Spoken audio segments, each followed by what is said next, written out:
ಅಮ್ಮ ನೀವು ಎಲ್ಲರಿರಲು ನಮ್ಮ ಮನದೊಳು ಭೇದವೇಕೆ, ನಿಮ್ಮ ಕಂದನೆಂದುಕೊಳ್ಳಿರಿ ನಮ್ಮ ತಬ್ಬಲಿ ಮಗನನು. ಅಮ್ಮಗಳಿರ ಅಕ್ಕಗಳಿರ ನಮ್ಮ ತಾಯೊಡ ಹುಟ್ಟುಗಳಿರ, ನಿಮ್ಮ ಕಂದನೆಂದು ಕಾಣಿರಿ ನಮ್ಮ ತಬ್ಬಲಿ ಮಗನನು.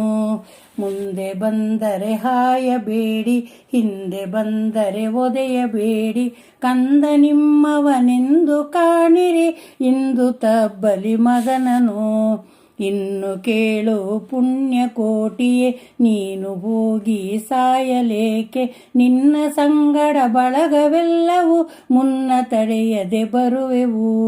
ಎನ್ನ ಸಂಗಡ ಅಮ್ಮ ನೀವು ಇನ್ನು ಬರುವುದು ಉಚಿತವಲ್ಲ, ಮುನ್ನು ನಾನು ಪಡೆದ ಫಲವು ಬೆನ್ನ ಬಿಡುವುದೇ ಎಂದಿತು.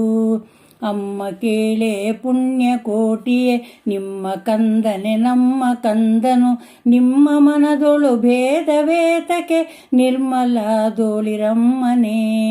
ತಬ್ಬಲಿಯಾದಲ್ಲೋ ಮಗನೇ ಹೆಬ್ಬುಲಿಯ ಬಾಯಲ್ಲಿ ಹೋಗುವೆನು, ಇಬ್ಬರ ಋಣ ತೀರಿತೆಂದು ತಬ್ಬಿಕೊಂಡಿತು ಕಂದನ. ಅಮ್ಮನೆಂದು ಕರೆವ ಬಾಯಲಿ ಒಮ್ಮೆ ಹುಲಿಯು ಮಣ್ಣು ಹಾಕಿದ, ಎಮ್ಮ ಪುಣ್ಯದ ಭಾಗ್ಯವನ್ನು ಅಮ್ಮ ಯಾರಿಗೂ ಸುರಲಿ. ನಿನ್ನ ಬಸುರಲಿ ಏಕೆ ಹುಟ್ಟಿದೆ ಅನ್ನೆಕಾರಿ ಪಾಪಿ ನಾನು, ಇನ್ನು ಅಮ್ಮನೆಂದು ಯಾರನು ಮುನ್ನ ಕರೆವೆನು ಧರೆಯೊಳು. ಕಂದ ನಿನಗೆ ದುಃಖವೇತಕ್ಕೆ ಚಂದದಿಂದ ಬಾಳು ಧರೆಯೊಳು, ಇಂದು ನಾನು ಪಡೆದ ಫಲವಿದು ಎಂದಿಗೆ ಎನ್ನ ಬಿಡುವುದು. ಕಂದನಿಗೆ ಬುದ್ಧಿ ಹೇಳಿ ಬಂದಳಾಗ ಪುಣ್ಯಕೋಟಿಯು, ಚಂದದಿಂದಲಿ ಪುಣ್ಯ ನದಿಯೊಳು ಮಿಂದು ಸ್ನಾನವ ಮಾಡಿತು. ಗಂಗೆ ಗೌತಮಿ ತುಂಗಭದ್ರೆಯು ಮಂಗಳದ ಕಾವೇರಿ ಯಮುನೆ, ಸಂಗಮಾದಿ ಪಂಚನದಿಯೊಳ್ ಚಂಗಿ ಸ್ನಾನವ ಮಾಡಿತು. ಜಾಹ್ನವಿ ಜಗನಿ ತಾಯೇ ಪುಣ್ಯಧನ ಕೋಟಿ ತೀರ್ಥ ತಾಯೇ, ಮನ್ನಿಸೆನ್ನ ಮಲಾಪಹಾರಿ ಇನ್ನುಳಿದ ತೀರ್ಥಗಳೆನ್ನನು.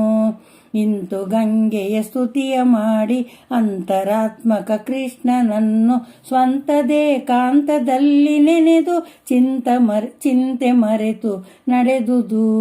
ಗೋವು ಸ್ನಾನವ ಮಾಡಿಕೊಂಡು ಗವಿಯ ಬಾಗಿಲ ಹೊತ್ತು ನಿಂತು, ಸಾವಕಾಶವ ಮಾಡದಂತೆ ಭಾವದಿಂ ಹುಲಿ ಕರೆಯಿತು. ಹುಸಿಯಲಿಲ್ಲವೋ ಹುಲಿಯ ರಾಯನೆ, ಹಸಿದೆಯಲ್ಲೋ ದೋಷ ಬಂದಿತು, ಒಸೆದು ಹಸನು ಮಾಡಿಕೊ ಬೇಗನೆ.